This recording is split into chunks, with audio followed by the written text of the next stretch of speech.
as African people, right? How we are taken as abstract, as an abstract people. And if we are taken as an abstract people, so too our interests are seen as abstract, not tangible, not real, okay? And why do I say this? It's because what came to my attention today were Barack Obama and Kamala Harris, right? And how it's so easy for this world to call them black people. This is a problem. This is a serious problem, because this mindset stems from a very racist institution following the one drop rule, okay? That states basically that one drop of African blood can make anybody black. One drop of African blood can make you black. That is very racist. Why?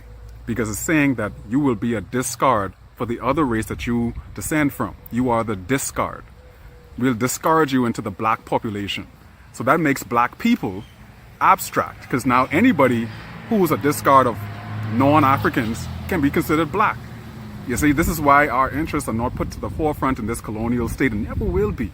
But that's another story. Nonetheless, why are Kamala Harris and Barack Obama, biracial people nonetheless, and multiracial people, considered black people? This is a problem. Because when you look at it, let me give you a couple of examples. You have a white rose and you have a red rose. It then produces a pink rose. Nobody refers to the pink rose as a white rose, neither a red rose, right?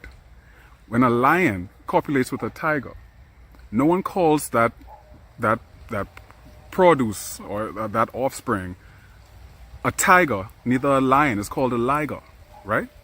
When it comes to a non-African or non-black person mixing with an African person, that child is considered black or African. That is racist.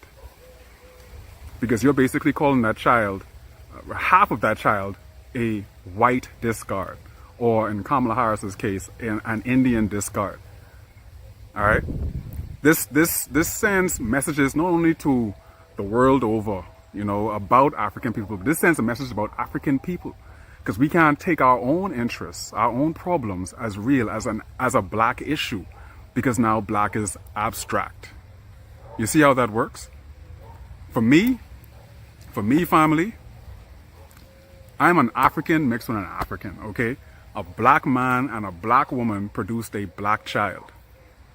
Simply put, to state that a white person mixes with a black person and produces a black person is a disrespect to the black person and the white person, and a disrespect to that child.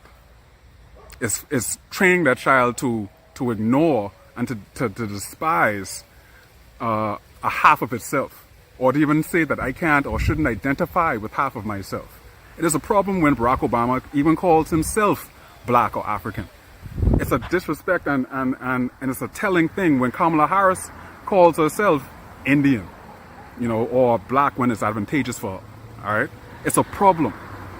And it extends now beyond them, because they are public figures and they are revered. And now when black people hear them, when a black child hears them, or when a biracial child hears them, or when a multiracial child hears them, they are now taught to discard half of themselves, to not identify with a part of themselves, or 25% or 50% of themselves.